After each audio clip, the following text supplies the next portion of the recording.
been with my wife now for absolutely ages, and I think we're doing it wrong. Because we still like each other. But we have promised we are going to do better in our second marriages. When we got married, we got married on a cruise ship because we wanted a close, intimate ceremony with just family, friends, and 5,000 cruisers all fighting over the buffet. As soon as I changed my status to married on Facebook, the first ad I got was for divorce lawyers. At least let me get to the point where I'm breathing too loudly before we have to get the lawyers involved. You're the young couple that's just putting up for things? Yeah. So I'm going to say how I proposed to my wife. So if you like it, you can contact me afterwards and I can sort it out. So I proposed to my wife when we were on holiday and we're away for my birthday, which is actually tomorrow. My birthday's tomorrow. Thank you, Thank you. I did it when we were at this beautiful resort. It was heaven. Sorry, Haven. And what I did this, now what is every girl's dream proposal? Champagne in the Eiffel Tower? Afternoon tea in the London Eye? No. A treasure hunt round a caravan park in Bognor Regis. And I put real effort into it. I started it with this handwritten note, and I'd used the best biro I could find. I left it on a pill and I said, "Morning, beautiful. I've done a little game for you. Enjoy your breakfast and I'll see you soon." Oh, thanks guys, that's really sweet of you, thank you. And I'm going to do some of the clues with you now. So the first clue was, there's no need for alarm, but these animals can cause serious harm. They've been known to break a man's arm. The swans at Swan Lake, obviously, yeah. And they weren't just random clues, I wanted them to represent what it would be like with me, because swans, like me, are both beautiful and deadly. I needed to know she knew she was marrying a proper bad boy. Don't believe me, do you? So then the next clue was, this food will do nothing but please, but not too much cheese because of your crippling IBS. The pizza place, again, like me, a great idea at 11 o'clock, but you do regret the decision in the morning. And the final one was, let's go where there's sea, let's go where there's sand, but keep in mind if you get frisky, you may catch more than crabs.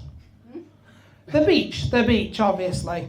There's no meaning behind that one, it's just a PSA, don't ever have sex on the beach, it's a really bad idea, it doesn't work, does not work. And I was getting myself ready on the beach, and I was confident she was turning up, because why would she not do, with all the effort and the beautiful clues that I'd written.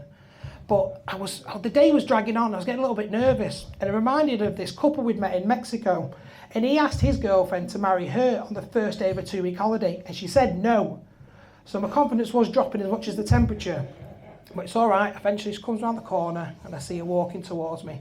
She looked absolutely beautiful with the golden light, the sun setting, the butterflies were going. I was ready to ask that big question, which was, will, come on guys, help me out. Will you marry me? Will you marry me? No, where? No, where the fuck have you been? I've been stood here all fucking day, I'm absolutely freezing. Well, she said, well, you told me to enjoy my breakfast. So I had another slice of toast, and then another Danish, and then I was a bit tired, so I had another nap.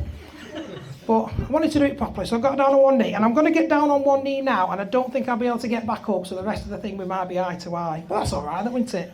There we go, I'm down. So I got down on one knee, with the wind howling off the sea. I screamed, "Will you marry me?" Silence, like most of my set has been, like this.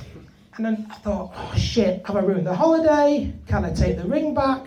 What am I going to do with the cat on my weekends?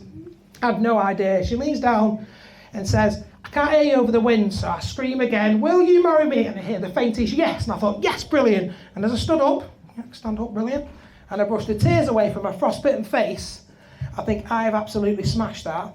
So if it goes well, contact me on Instagram and I can send you up, post all the clues, yeah? Would you say yes to that? Yeah. There you go, you see? That's how easy it is. It is that easy, isn't it? It is that easy. Right, there we go. So, been trying to do a bit more reading, trying to educate myself a little bit, but I didn't know where to start. Massive Marvel fan, love the films, but I didn't know where to start, so I thought I'd start at the very beginning with the very first book, the Bible. It's a great book. It's like a fantasy novel with some mild sci-fi elements in it.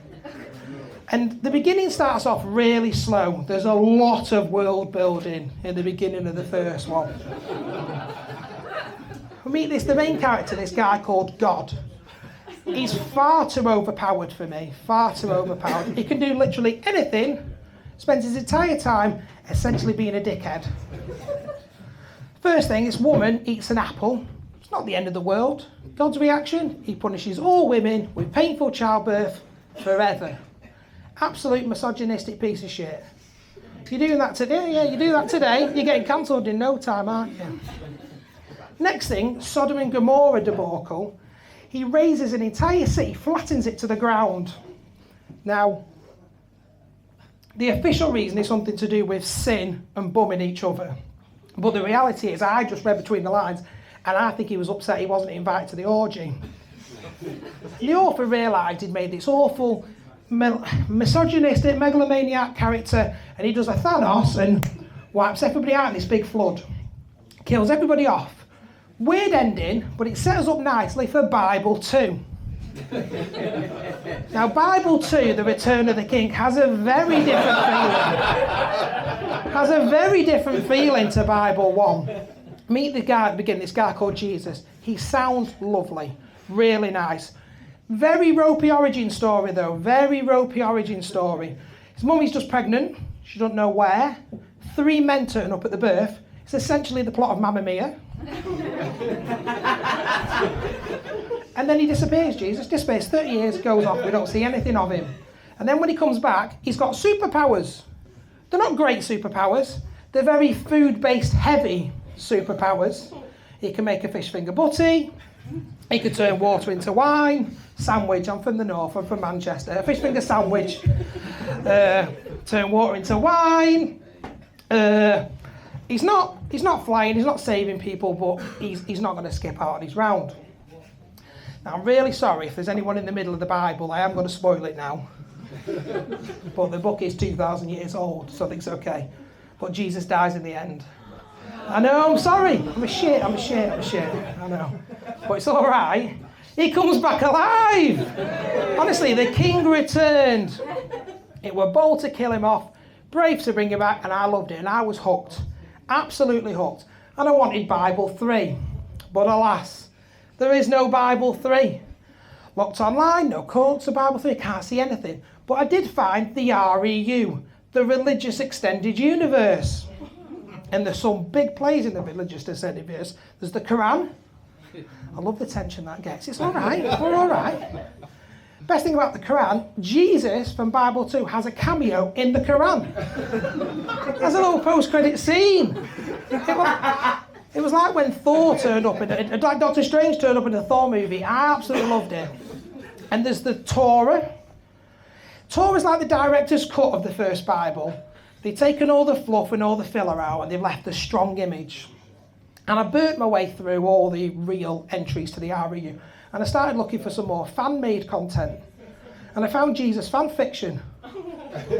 The Book of Mormon. Book of Mormon is Jesus fan fiction. Any parents in the room, give us a cheer. Non-parents, give us a cheer. Usually the second cheer gets a lot more energy. You're all exhausted down here. Considering being a parent is the best job in the world, the parents are doing a terrible job selling it. This woman on The Chase says she uses her job on an oil rig as a break from her children.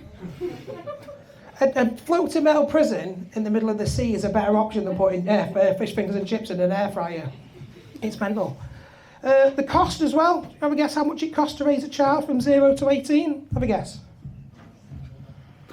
I thought about it. You never thought, right? £200,000. £200,000 from 0 to 18. It's a lot of money.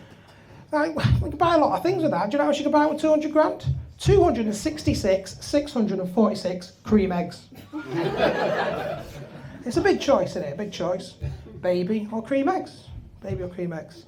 Now, I've made my decision, and I've made a start on changing the spare room into a dedicated cream egg room. It's got to be wall-to-wall ball pit, but full of cream eggs. And at the end of the day, I'm going to go home, jump into it like Scrooge McDuck, and come back up like some sort of diabetic Tom Daly. Well, thank you very much for listening to a Northern for 10 minutes, guys. Thank you very much. See you later.